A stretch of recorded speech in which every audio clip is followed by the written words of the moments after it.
Hi, welcome to IR Magazine's socially distanced video series, Wednesday Winners, where we interview IR Magazine award winners from around the world. Today, we're joined by Sally Curley, founder and CEO of Curley Global IR, Sally won the Lifetime Achievement Award at last year's US IR Magazine Awards. So, Sally, thanks so much for joining me today. Thank you, Ben, so much for having me here. I'm very, very thrilled and happy to talk. Absolutely, and I see you've got the IR Magazine trophy I just do. I've got it behind me, strategically placed for you. All for you, Ben. Thank you. So, Sally, many of our viewers will be familiar with you and your career, but some may not be around the world. So, if you could just give us a brief introduction to your career in IR. Sure. So I've been doing this for more than 30 3 year consultant. I decided to open my own consultancy in 2017 after I left Cardinal Health. But primarily, I've been a corporate investor relations officer for a number of different organizations, mostly in the healthcare area. Although when I was a consultant very early in my career, and as a consultant now, I've represented companies across diverse industries, varying sizes, from Fortune 20 companies to microcap companies. All very interesting, and I love investor relations. Board winner for NERI board member, NERI national board member, former president of the Boston chapter, currently member of the NERI ethics committee or ethics council. And I also am a member of the Society for Corporate Governance, and I sit on their sustainability committee. Fantastic. Well, thank you for that introduction. And for the benefit of our viewers, if you're hearing a slight delay, it doesn't seem to be too bad right now, but Sally is in part of America that has been affected by the hurricane a little bit. So A little bit. that may just a little, so that may be affecting our internet connection today. But Sally, I wanted to start off by asking you about the work that you do with your clients around ESG. I know that you tend to deal with multiple stakeholders within a company, Mm. kind of as you just alluded to in terms of your involvement with both NERI and the Society for Corporate Governance. And so, curious about the work that you do with your clients on ESG. Yes, and I answered your question about my background, focusing on the investor relations aspect. But for more than 20 years in each one of the areas of governance outreach and also ESG, I've worked in my respective organizations across functions, across roles, to try to build those functions in the organizations. And now I'm doing that as a consultant as well. So um, it's a variety of companies, it's a variety of industries. It is absolutely, as you mentioned, cross-functional roles. So most of my client references for ESG and for corporate governance outreach come from either board members who have worked with me in the past or currently, and then they refer their boards. If they sit on multiple boards, they refer the other company to me. Comes from general counsels, or it comes from C-suite. And there's a huge focus, as you know, more than ever on environmental, social, and governance initiatives.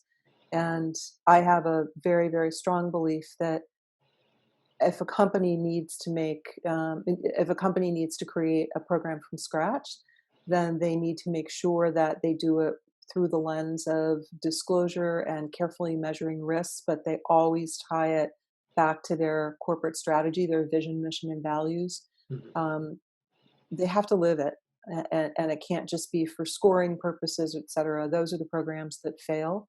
The ESG programs that are most successful are those that are really embedded into the organization, where everybody clearly understands what the initiatives are, everybody believes in the initiatives and works towards achieving them. So Sure. Well, and with that in mind, what do you think is the role of IR in shaping an ESG story? You were, I think it's fair to say, you as an IR professional were an early adopter in understanding the importance of ESG.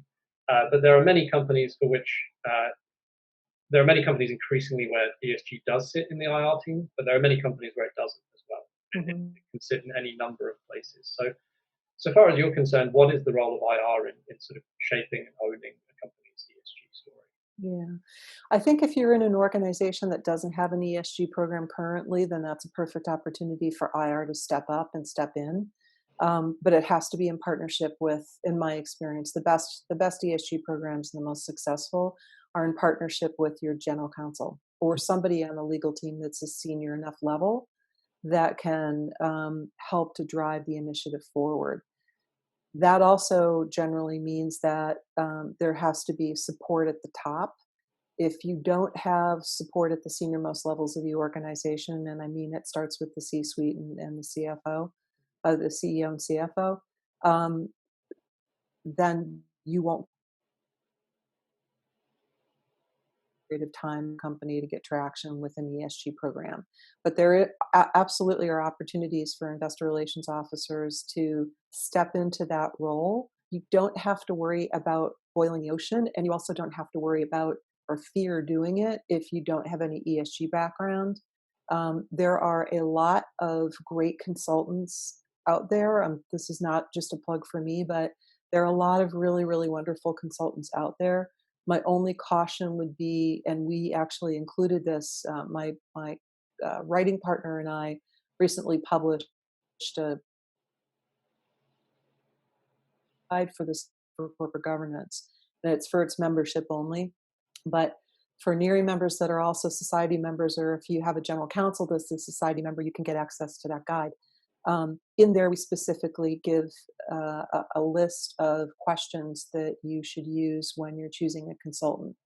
It's just like if you were choosing an investor relations consultant or any other consultant, you're looking for a really good fit, and you're looking for somebody that is senior. You're looking for somebody that will be able to meet the goals that you've established as an organization, and that fits really important. Sure.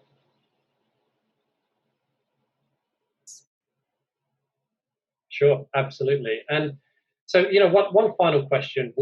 As it relates to IR's role in sort of shaping the ESG story, one of the most read articles that we published on the IR magazine website this year was around, adding ESG material to the earnings call transcript when Mhm, it's appropriate. Obviously, not mhm.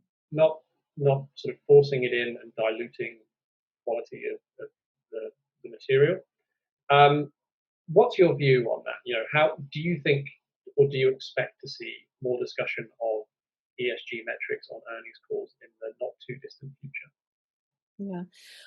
I think we're already seeing them with respect to the pandemic and the discussions around COVID. I mean, that's the classic example of the S in ESG, right?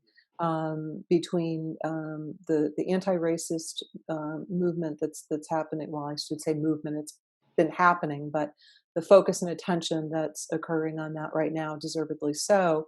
And then also the pandemic and the SEC's focus on companies disclosing transparently disclosing how the pandemic is affecting their operations, how it's affecting their human capital management.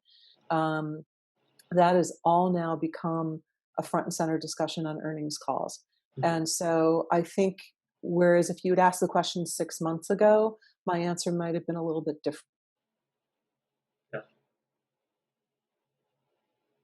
For adoption, I think you're actually already seeing it being integrated.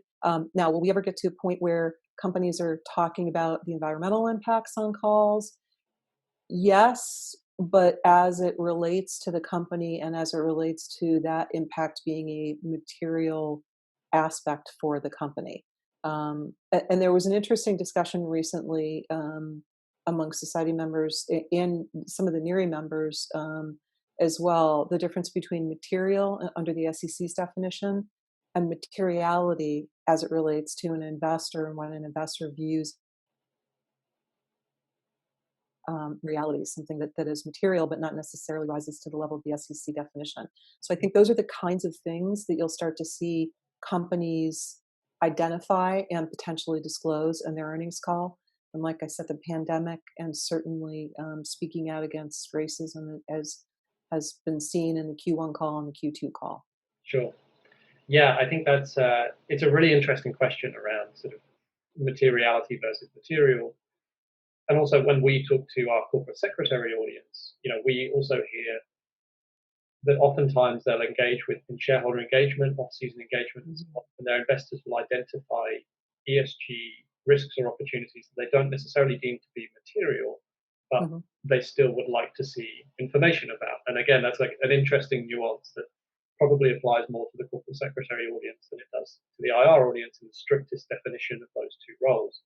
But I again, think it does, but I think the investor relations officer has a role to play in guiding organizations and guiding management teams and guiding the disclosure. And so to the extent that the IR officer is the direct recipient of feedback from the investor, most often is the first line recipient of for the investor relations officer to even proactively ask the questions to try to determine what's material. When I talk to my investor clients tell me, well, we just want we just want issuers to disclose what's material to them, meaning under the definition of materiality, not necessarily the SEC definition of material. sure. When I talk to my corporate clients say, okay, well, we don't know what the investors want us to disclose and what they view as material. So there's this chicken and egg Yeah. that's going on. And I think it really does fall back on the organizations to identify what they feel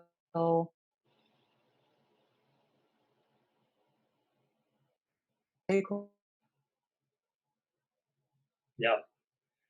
I think I lost the last little bit of that answer, Sally. Would it be possible? You said it's up to the corporations to identify. and I apologize for the horrible internet connection. No, We'll I what I mentioned was I think it's up to the corporations to be able to to identify what could be material to the investors if they look at them as a stakeholder base. sure, sure. Well, I think that's a really excellent note to end on. And thank you so much for your time, Sally. I'm glad to see that you're safe and well, and all things considered, you're doing well. So thank you. Thank you, Ben, and to you as well. And be well, everybody. Stay healthy. Absolutely, yeah. Thank you.